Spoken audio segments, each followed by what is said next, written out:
个比较大的特色就是春夏秋冬这4个圆盘，可以看一下，你们看得出来哪一个是春，哪一个是秋，哪一个是冬吗？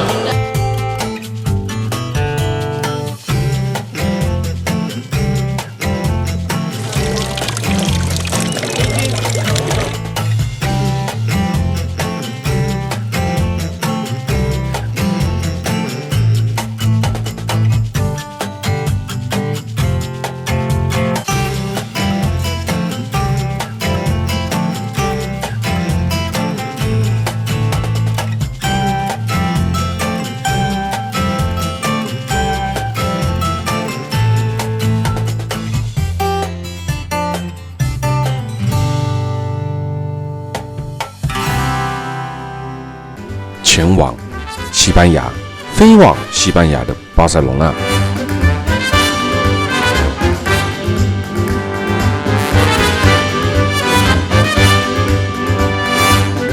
我们第一站来到巴塞隆纳的米拉之家，这个巴塞隆纳也被称为是高第的作品集之一啊，所以我们在街角，在这个十字路口。看着远方，看着呢这个米拉之家，有没有看到前面这个就是啦啊？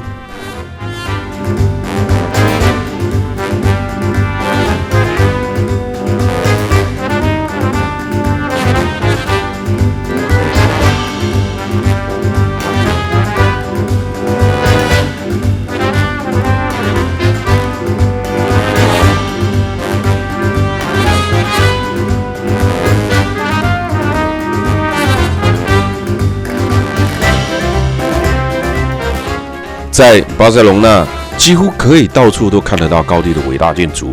来到巴塞隆纳，别说你没看到高第的伟大建筑，因为很容易就看到了。安东尼·高第在巴塞隆纳一位非常知名的建筑家，走在巴塞隆纳的街头，你可以看得到很多的角落都受到这一位建筑家的影响。我很喜欢西班牙，是因为西班牙的历史文化，它的摩尔人文化，这一个欧洲土地上带有的伊斯兰教的文化。是非常特别的哈，当然巴塞隆纳是属于比较现代化、跟现代化的城市哈。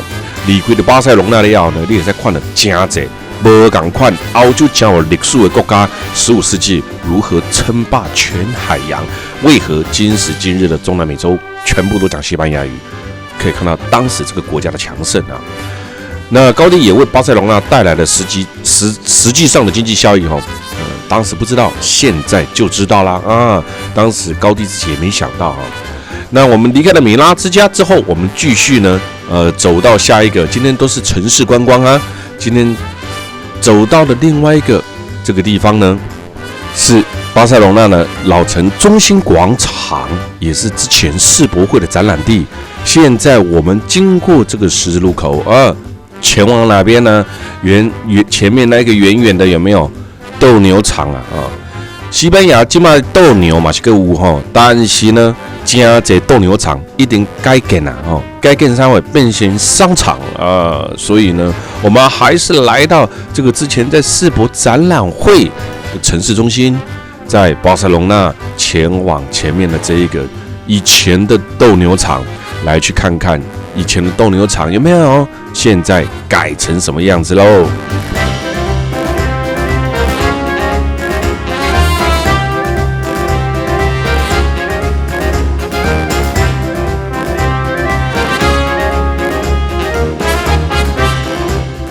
这个很棒哈，外面看起来是旧式建筑，而里面呢却是经过整修的新型建筑欧洲的建筑就是安尼哈，外靠建设，外靠没当紧哈，看到一下维修呢，保持了古色古香啊。那也没有很多的招牌哈，挂叮叮当当哈。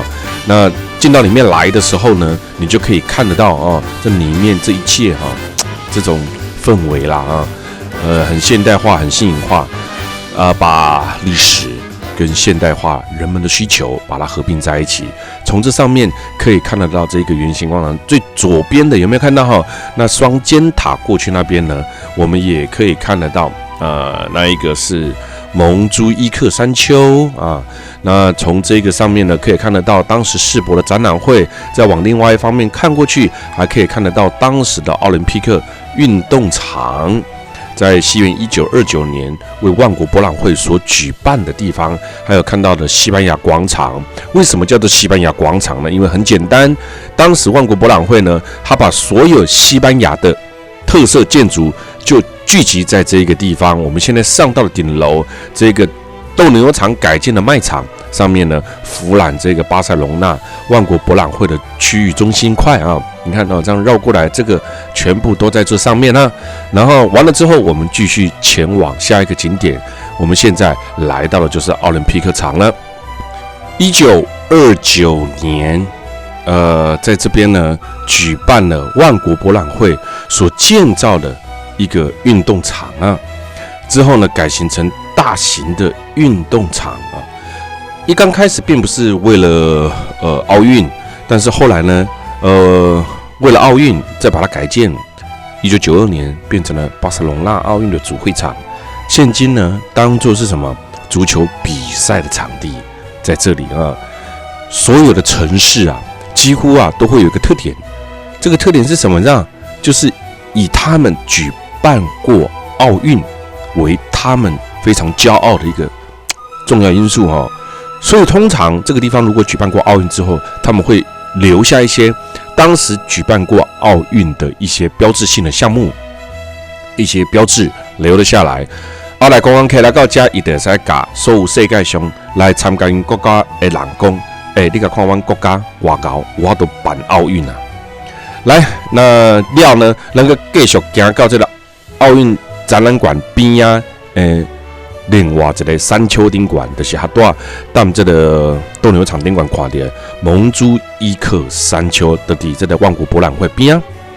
城市南边的矮丘是弗朗巴塞隆纳的非常好的地方哈，在这里呢可以看得到的哈，刚刚从西班牙广场可以看得到47公尺的钟楼，看得到这个地方，我们也可以从这个地方再回望看到西班牙广场。1929年万国博览会，什么叫万国博览会？万国博览会通常就是把当年度在现阶段值得保留，还有未来在创造未来。你有没有看到前面那个地方哈？就是我们刚刚的这里哈，就是西班牙广场啦哈，这样对望着有没有哈？所以呢，万国博览会展览的是现在跟过去，把以前跟过去的东西呢，把它集合在一个城市举办，让大家可以保留过去，展望未来。所以以前你看这个国家就举办过万国博览会，举办万国博览会也是一个非常不得了的一个项目之一哦，让全世界都可以认识到你这个国家。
现在所来到的是高地的可尔公园，这里也是一直很多人很想来的地方哦。那巴塞隆纳几乎到处都是看到高地的建筑博览啊。高地所设计的建筑共有7项被列为了世界遗产哦。那7项以外还有了哈。那奎尔公园是其中的一项哦。其他作品当中，以奎尔公园最广受大家的喜爱，因为它活泼有趣的设计，宛如一座童话世界，带给人们欢乐。原本的规划是打造的像英国一样的高级住宅区，不过后来开发没有很顺利，只完成了2栋建筑跟公共设施的主体啊。那基本上包括东西冲着这个吉祥物蜥蜴啊、神当啊。奎尔公园地势较高的小山坡，天气好的时候能够看得到巴塞隆纳的市中心，就像今天可以看得到一样哦。那么从这旁边的座椅，你都可以感受到高地所设计的将建筑与大自然融合在一起。那在这边呢，可以看得到不规则的石块堆砌的山壁与石柱。走进来之后，再看到等一下我们走下去会看得到这个拱形的回廊，自然的景观。它把自然、海洋，以前就把环保类的东西呢，把它集合在他的作品里面。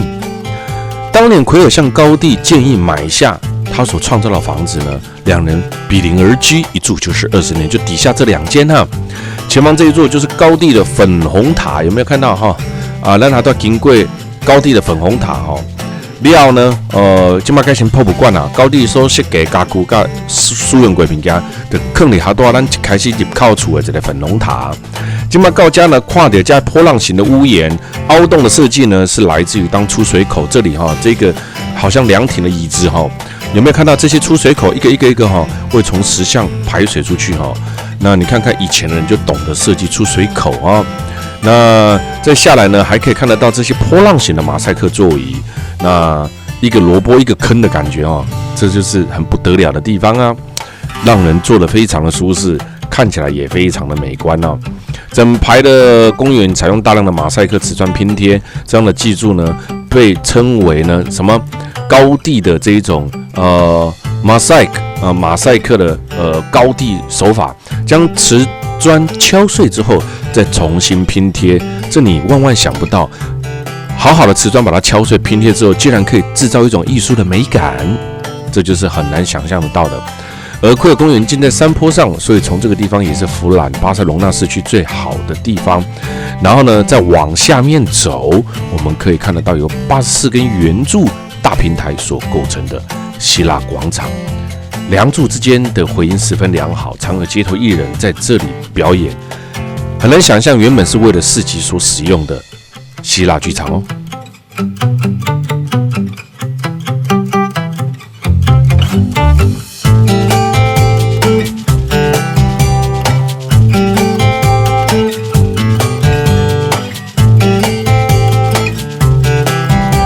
一个比较大的特色哈，就是春夏秋冬这4个圆盘哦，春夏秋冬哈，可以看一下，你们看得出来哪一个是春，哪一个是秋，哪一个是冬吗 They have a little ring that's to hang the lamp. Okay. And the others, the smallest are medallion. Okay. These are for the faces of the women. 这里就是希腊剧场啦，有看到不啊？84个条啊哈，这已经是这起亚用的哈，宾馆还可以看得到春夏秋冬的4幅画哈。再往下走哦，从这个希腊剧场再往下走，我们就可以看得到奎尔公园的吉祥物蜥蜴。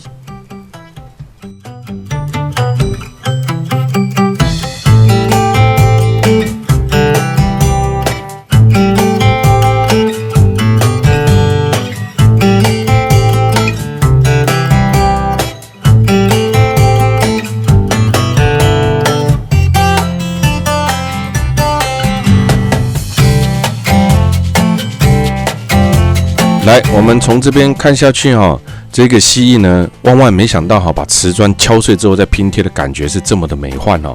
而从这个角度，除了可以看得到它吉祥物蜥蜴之外呢，还可以看得到著名的糖果屋高地设计的门房之家，有没有看到哈？左手边的门房之家，那童话故事的姜饼屋就长这样啊，就长这样了啊，你看看嘛，有没有蜥蜴啊？前面就是所谓的门房之家。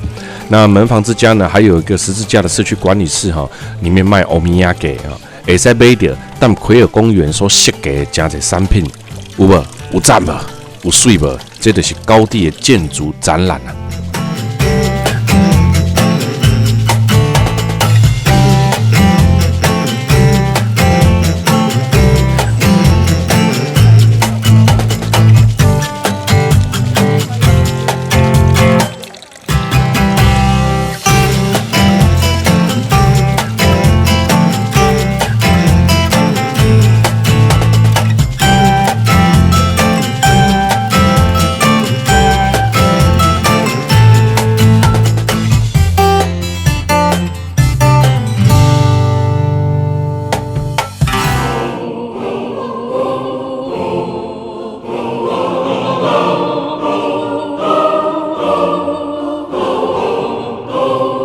往下走，经过了这么高耸的松柏之后，我们继续往下走，前往哪边？前往这一趟当中，也是几乎可以说是来巴塞隆纳最大的重点是什么？圣家堂，见证荣誉上帝的建筑奇迹，在巴塞隆纳留下不朽的经典。高地绝对是第一个人选哦。举世闻名的圣家堂自1882年动工，历经了资金的短缺，要加载反对的声浪，耗时了132年，依然没有完工。高地清楚有生之年，他没有办法目睹100年的硕果，于是投入了长时间的塑造模型啊，供后世参考。高地后来呢，为了要建设这个圣家堂呢，就睡在这个地方哈，睡在圣家堂。后来拢干脆的搬来这个所在困。有一天唔知是不是这工课伤忝，出门的时阵呢，叫电车弄死啊。所以呢，伊无法度完成，了后呢，怎么办呢？他的手稿，他所当时创造的模型呢，又在一次的大火当中，在内战当中，1936年的西班牙内战付诸一炬。即便残石碎片被抢救回来，后续的工程呢，就面临着前所未有的挑战。高地将人生最后的43年全献给了这个圣家堂，甚至定居其中。活的时候像孤魂野鬼，死的时候却被认为流浪汉。这就是高地，他对于信仰源源不绝的爱，就像那数以吨计的建材、难以计数的工程，交给了后世的人。高地是天才还是疯子？高地看不到圣家堂的完工，就由后人来帮他做完成。可惜到现在依然还没有完工。2026年世界奇观终于要完成，所以我相信2026年那一天我相信又会是巴塞隆纳的大震撼哦。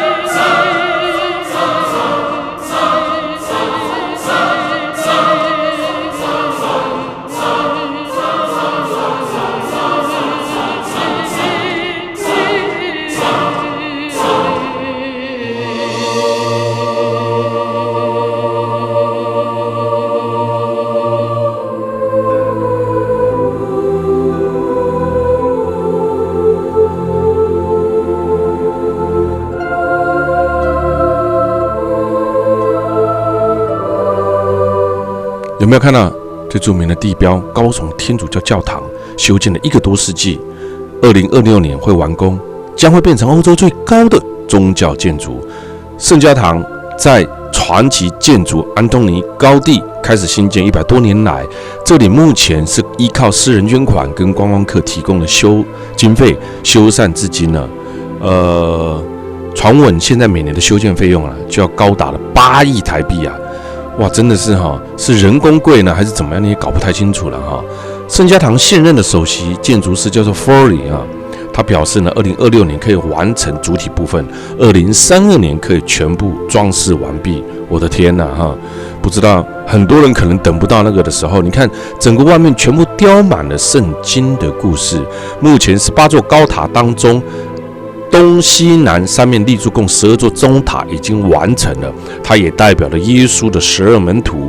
教堂中央6座高塔尚未完成，所以你到家你也在因为看的吊高的那种起重机，永远就设立在旁边了据了解了圣家堂计划在2026年是他的计划，是为了纪念高地去世的100周年这里面依然保有高地非常精美跟他个人的建筑风格。什么意思呢？这里面高耸到最上面，这个像树木一样，有没有融合了自然，融合了呢往上盖越高越接近上帝的这个手法。所以在这里面呢，已被联合国教科文组织列为世界文化遗产名录了没有完工的什么一栋教堂就可以被列入什么列入了这个世界文化遗产名录疯狂天才建筑师的梦想，高第的圣家堂是天才还是愚人之作，永远都被很多的人永远拿来讨论。它也被戏称为世界上最大最久的违章建筑烂尾楼。但是呢，你看看从高第所设计的这种彩绘玻璃，这不是灯光打的，这是外面的太阳打在这些彩绘玻璃。这些彩绘玻璃呢，七彩斑斓的灯光，有如自然的光，有如上帝的恩典，就照射在圣家堂里面。天哪，真厉害！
那一排数字呢，也就显现着上帝，不管你横的竖的去数它，都是上帝去世的、离世的、成道的那个年纪哈。那这个是圣家堂的模型，它放在地下室哈。这旁边呢，还可以看得到高第生前的照片啊，有没有啊？然后画的比较好了一点啊，看起来呢，像是个老人一样哈。OK， 来，车子继续前行哈，再前往下一个，我觉得也是非常大的点啊。但是这个点呢，常常被忽略，常常被遗忘。这个点非常的有名，这个点叫做什么呢？扎拉格萨。扎拉格萨，我们要来到它的圣母堂。扎拉格萨呢，也是西班牙的第5大城市，也是阿拉贡自治区扎拉格萨省的首府。在伊比利半岛，号称为一等一的圣母堂，哇，这真的很漂亮哈！你没有入境这边，你还不知道这里有这么棒的地方。2008年的世界博览会的主办城市之一啊。那我们今天也睡在这个城市哈，为什么啊？咱们这的巴塞隆纳参观结束了呢，咱的开车电话间来到这个扎拉格萨哈。我个人真的很喜欢西班牙的文化哈，它这个文化历史呢非常的久远啊。那扎拉格萨呢非常的美丽啊，大教堂亚拉冈语的大教堂称为拉斯欧那比拉尔圣母院就在这个地方。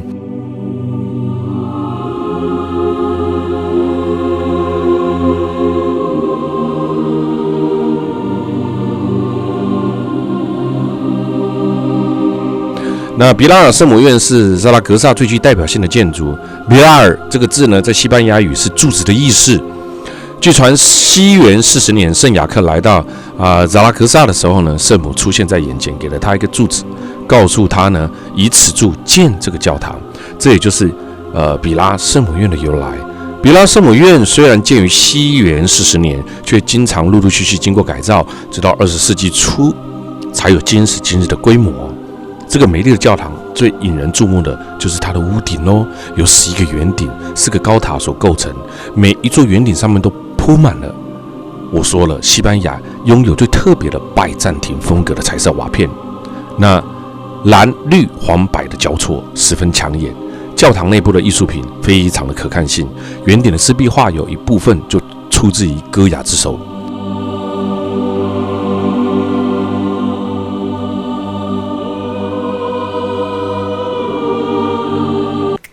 看完美丽的圣母院，我们继续前往下一个点哦。我们现在抵达的下一个点，又是另外一个非常非常厉害的点呢、它叫做是什么？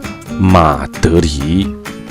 我们来到马德里的西班牙广场，这个广场上面呢，以堂吉诃德一书为闻名，西班牙的大文豪塞凡提斯的纪念铜像，骑着马的是堂吉诃德跟他的随从，叫做桑乔。有没有看到堂吉诃德啊？对不对？跟你打招呼的那一个啊，那这一个是谁呢？塞凡提斯啊，作者哈。所以呢，来到这个地方哈，大家一定呢都在这边合影留念这个西班牙广场啊，也是著名被世界各国翻译的一本非常有名的小说《堂吉诃德》。以塞凡提斯以堂吉诃德的眼光，把所有他一路上旅游的景点幻化成为一种巨大的野兽、怪兽等等拟人化哈。其实有一点跟我个人认为跟中国的《西游记》有一点点相像啊。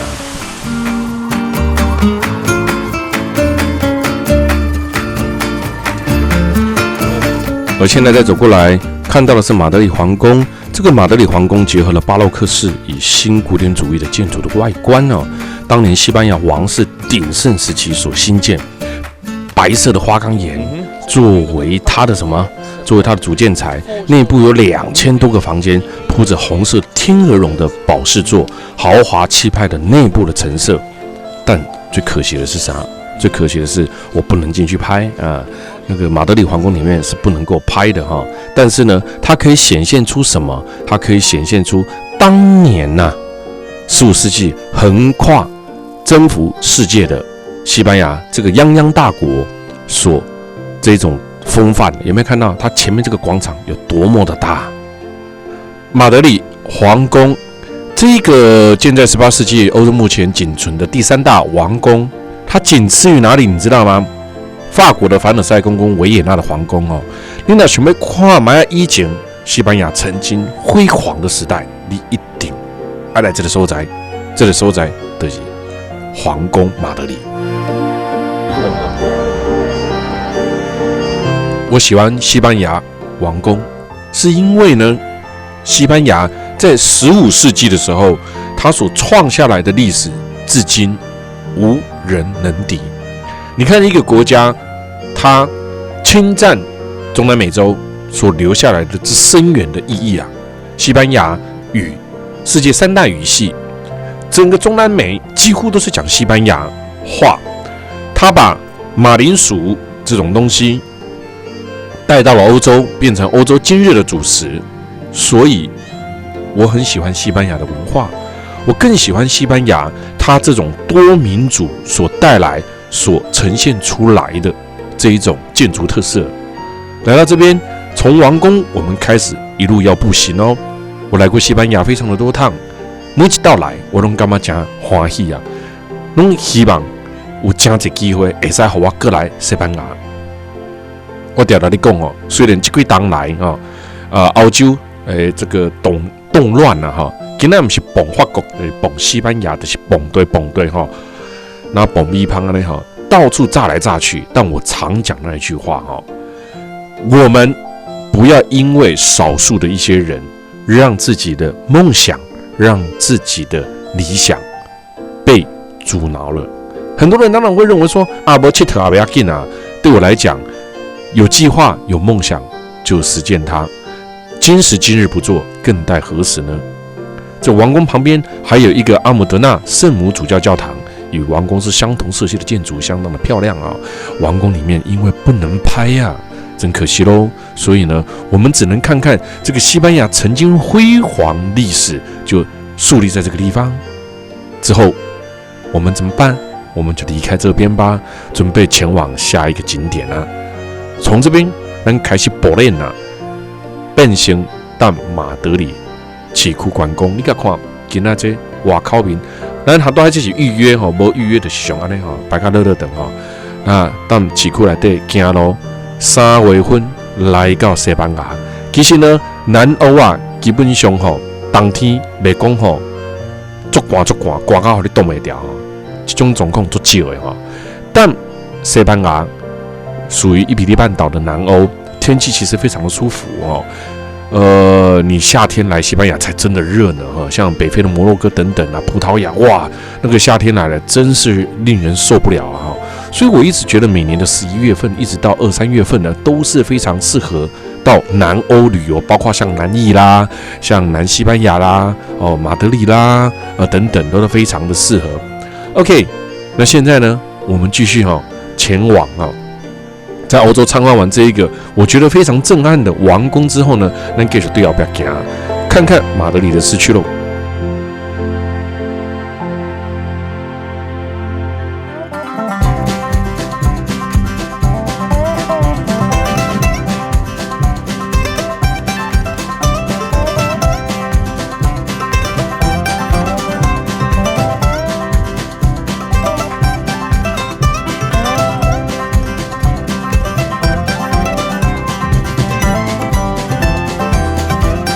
走啊走啊的就经过了这里啦。这里叫做什么是地方呢？这个地方是一个可以吃西班牙大锅饭、海鲜烤饭、红酒调的水果鸡尾酒等等。来马德里，我们刚好在城市当中走的时候，就经过了这个圣米格尔市场真的秒当下先快被给你看，那么多的腿，那么漂亮的腿，每一只火腿，哇，真的是西班牙美食啊！喜欢的人 tapas 绝对不能够错过。落成于20世纪初的圣米格尔市场，在马德里的热闹太阳门广场跟主广场的附近。咱对这个皇宫用步练的行到家，顺抓广场行呢，让马德里闹区的喧嚣热闹市场分外的显眼。在这边，四面全部都是透明的玻璃。2009年重新开放之后，变成了非常有名的特色景点哦。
如果你是一个喜欢吃美食的人我告诉你西班牙很多的当地的小吃的，绝对是你不能错过的包括炖饭包括它的 tapas 啦，一瓜小吃类的当然你若吃一下吃不下的人好你什么物件你嘛吃不下对不因为每一个人饮食习惯不同我们从这个市集呢，圣米格尔市集呢，再走到这里叫做什么？这里叫做主广场这个主广场呢，四通八达，人来人往，非常的热闹这个主广场比较像欧式的广场，四周环绕着欧式的3层建筑，周围有许多露天餐厅、咖啡店就在这边营业着。这里是主广场在主广场上面呢，有非常多的壁画尤其是主广场上面呢，还有这些雕刻。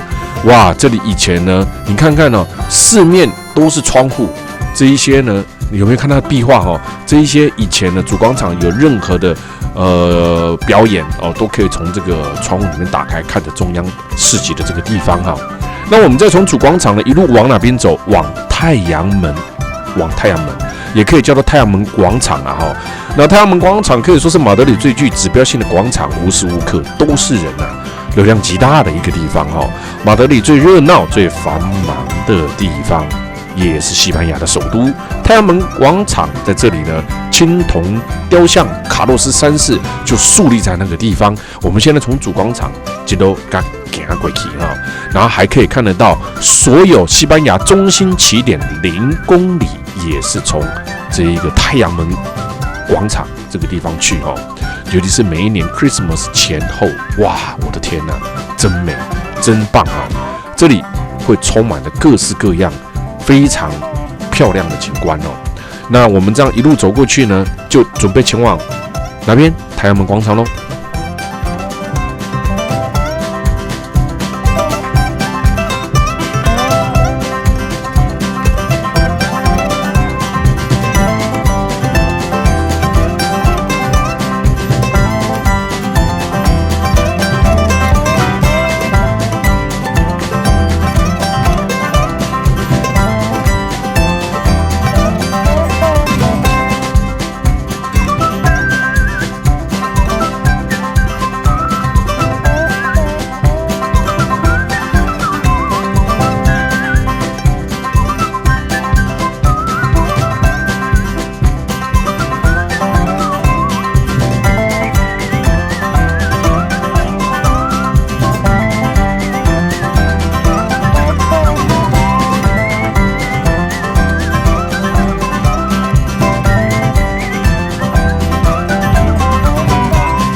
有看到吗？0公里就在这个地方啦，哦。